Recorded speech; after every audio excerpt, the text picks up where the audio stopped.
Ah, delicious. All right, so yep, I'm Sharif. You might know me as Sharfers. You might not know me at all. I speedrun weird, obscure, bad games. Lots of them of the Barbie variety. But this is a cool little game. This is called Coca-Cola Kid. It stars a Japanese Coca-Cola mascot from the 90s, and it is a Game Gear exclusive. So if you haven't heard of this game, that's why.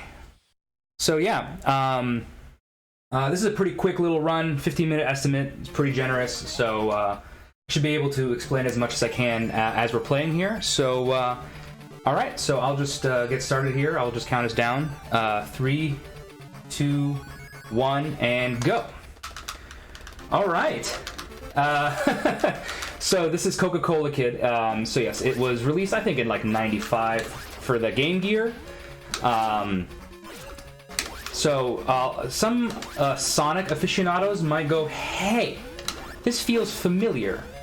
And that's because it was developed in the Sonic Game Gear engine by Sonic Team.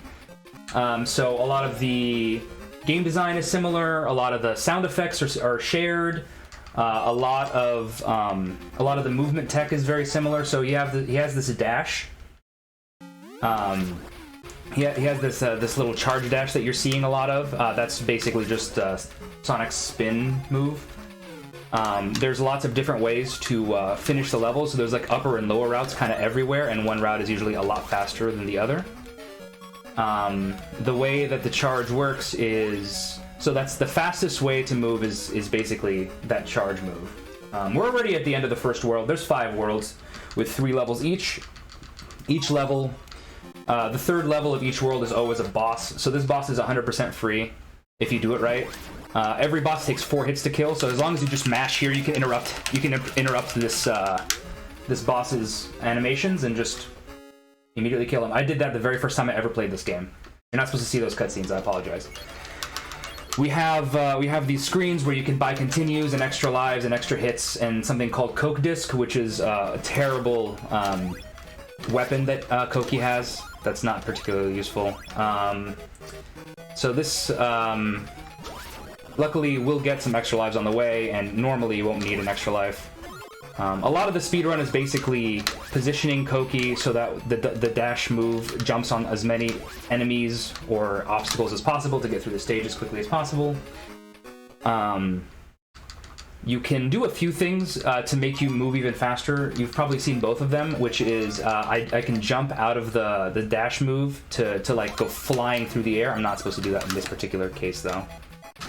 The other thing you can do is you can do a kick move to that can extend his move. If you do it correctly, by correctly I mean frame perfectly, then you can continue to move. He can continue to move just forever ad infinitum, and the TAS does this. Honestly, the TAS is super cool. The TAS of this game is excellent, so I would suggest watching it. It's nuts. I'd be remiss if I didn't mention, so I ran this at SGDQ, this past SGDQ. I raced it with my friend Gruntmeister. He won the race, naturally. And I wanted to give a shout out to the other 2 like serious runners of this game, Jangle Storm and the world record holder Callum Ball, who both did commentary on it. And I'm supposed to. So there's there's not a lot of RNG in this game, but there is RNG in the boss fights. The first boss fight has no RNG. This boss fight has a little bit of RNG, and the RNG is just where how these breadsticks are thrown. And then there's more and more RNG every single time we keep going. Yes, my friend Phoenix in chat did notice that I almost died like a couple of times on one of those levels. I just casually fixed it. I get a lot of Pepsi Man questions. I think the official canon is that Coca-Cola Kid gets corrupted and turns into Pepsi Man eventually.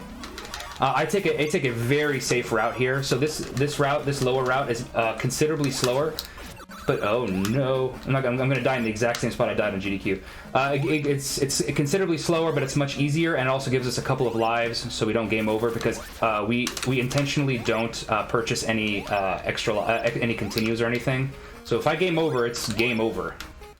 So we're just going to take this nice and slow. It's going to be faster than my GDQ. Run. Oh. All right, we're good now.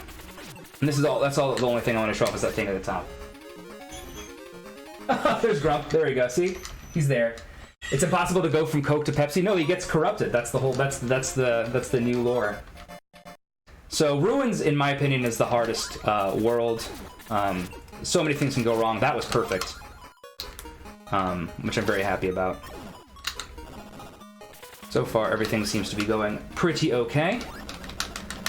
This is another... Oh my gosh, I'm dead. I died on the next level instead. Good stuff. It's fine. Got lots of lives. We got lots of time. So I was about to say, as I was dying, I was about to say, yeah, I use a much safer route for this than I do for... I use a much safer route on both of these levels, on both Ruins levels.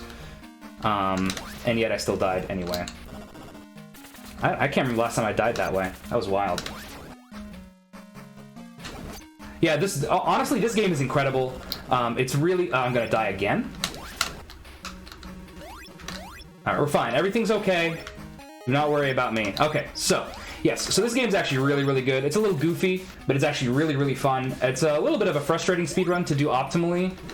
My PB is like a mid-11, but my sum of best is a low 10, and the world record is just sub 10. Shout out to Callum, he's really good at video games. Ruins, I think, is the most scary, and honestly, I would suggest anybody play this. It's really easy to emulate. Streaming Game Gear, on the other hand, pretty hard, but it's really easy to emulate, and it's really easy to pick up. Just watch Callum's run. You can ask us questions if you'd like. This is the boss with the most RNG. So this guy can go back and forth between 1 and 4 times every cycle. So that was 3 of 4 times. Yeah, this honestly, the platforming. This game is pretty well designed, honestly. There's very little that's like very like there's very few places that are like intentionally very cruel. The only thing, so that was pretty decent RNG, I'd say. That was a 3, 4, 2, 1. All right, not supposed to see those cutscenes again. All right, so here's Steel Factory, also pretty scary. So just got to be a little bit careful. 3141. I wasn't paying attention. That's decent. I'll take that. There's a little 2 things that can happen. This is the only part. This is the only part of the if you do the run quote unquote properly. This is the only part of the run where you have to use that slide.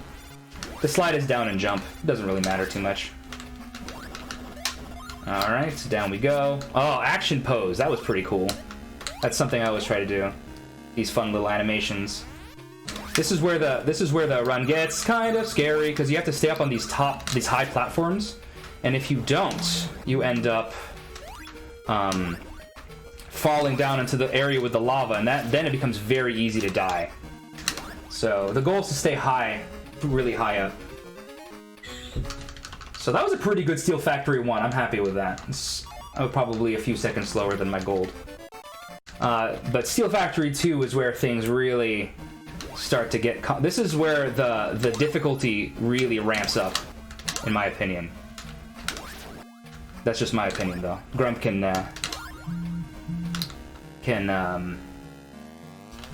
comment on if he agrees. So it's this one jump right here to stay up high. That's the one. Now we're basically safe. There we go. And we're done. I'm gonna take a little... Delicious. And finally, at a correct time of day. 2:30 p.m., perfect time for a Coca-Cola. So this is basically the most... Disco 1 is pretty bad too. He's not wrong. All right, so that was second to worst RNG you can get for this boss. Basically, this boss, all the RNG comes from what he does initially. If you're lucky, he does 4 different animations. 2 of the animations should have been drinking a Pepsi. 2 of the animations let you hit him on that first cycle, and 2 of them don't. So I got the faster one that doesn't. Usually, this is when. Oh, shout out to Jangle Storm who just raided. He also runs this game. This is usually a part of the run where I ask chat why Coke is better than Pepsi. So I'd like to see that in chat. Tell me why Coke is better than Pepsi. That's the end of that boss. If I drink a Mr. I'm actually a Dr. Pepper guy personally. I'm a Dr. Pepper person, but I do like Coke as well. So here is Disco. This is the final world. It is by far the hardest world. I just burped, I apologize, but that's just because I was, what's the word? Drinking soda and gaming hardcore, so. In the words of TMR, hardcore gaming is the only way. I'm gonna not die. Oh. Okay, don't die. This is fine. Okay, we're doing it. Oh, one more time. Oh, don't die.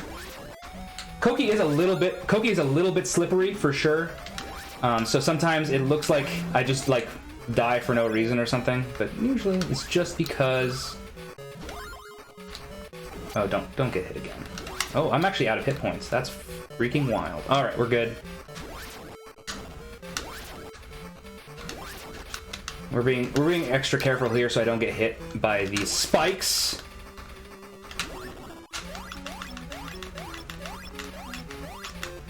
And we're done. All right, so the scariest is over. Disco 2 is hard to learn, but is actually a pretty simple, it's pretty consistent. You can't play this? Okay, I respect Cosmic's reason. That's honestly fair. I can't blame him for that. I'm gonna go the slightly safer route as I do. When in doubt, safe it out. All right, we're going down now. The big thing here is I don't want to fall. I'm doing this very safely because we need to go up this way. Trying to continue to go to the right here is really becomes very challenging. So you actually want to go to the left and then up, and then the top route here is just significantly faster as long as you know about one specific secret wall. I'm just gonna don't get hit again. Oh, I'm actually out of health again. All right, so the big thing here is to not fall into these spikes like that. Casually Disco 2. Casually Disco 2 is by far the worst level. If you don't know about the secret wall, it's impossible, as far as I'm concerned. Or if you just get hit over and over and then for some reason get hit by those spikes that I specifically said I shouldn't hit. Good demonstration. You're welcome. I just wanted to see. This game at the very end, this game can be very cruel, obviously. We're still probably making a decent time, so I'm not super worried. It's not going to be a great run, but the beauty of having not gotten a good run in this game yet is that anytime I submit this to a marathon, there's a non-zero chance I can PB. Don't get hit. All right, see? So now we have plenty of health. Now we're gonna do great. Don't get spiked. Nope, we're doing it again. And ooh, so this is the oh gosh. So that's the wall you got to break through. All right. So that was the final level. This is the final boss. So time is coming up fairly soon. So this boss takes 4 hits just like all the other ones, and this is also just a ton of RNG.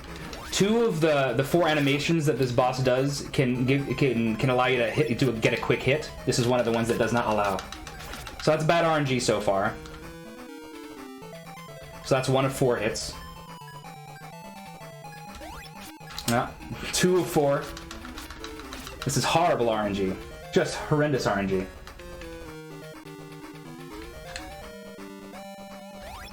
Oh, that's just me messing up. This is actually very good RNG, but I made a mistake. Oh, I hit her. Everything's fine. Okay. Okay, next hit is the last one, so time's coming up. And that's time. Already risky. So yeah, so then this is the ending. This is the ending cutscene. The whole premise of the game is that some hoodlums kidnapped your teacher, and so this is your teacher giving you a hug for thanking you for saving her. And if you translate the Japanese that's happening underneath the screen, there's actually a fan's translation of this game for I don't know why, but it does it. 1316. I'll take 1316. It's about normal. I had two deaths, right? So right now he is literally suffocating near her chest area. So that's literally what's happening. And he's like, Cokie, no! So there you go. So yeah, that was Coca-Cola Kit for the Game Gear. Strong recommend. This is a good game. It's really quick. A bad run was 13 minutes. World record's under 10 minutes. I'm happy to answer any questions anybody has about this run. I'm sure that Grump and Jangle and Callum feel the same way. So he is literally drowning in booba. That's correct. But yeah, hit me up if you want to play this. It's super fun. And shout out to Shentok for finding it originally. But yeah, I think I'll hand it off to, I think Cosmic's up next with his Need for Speed GBA game.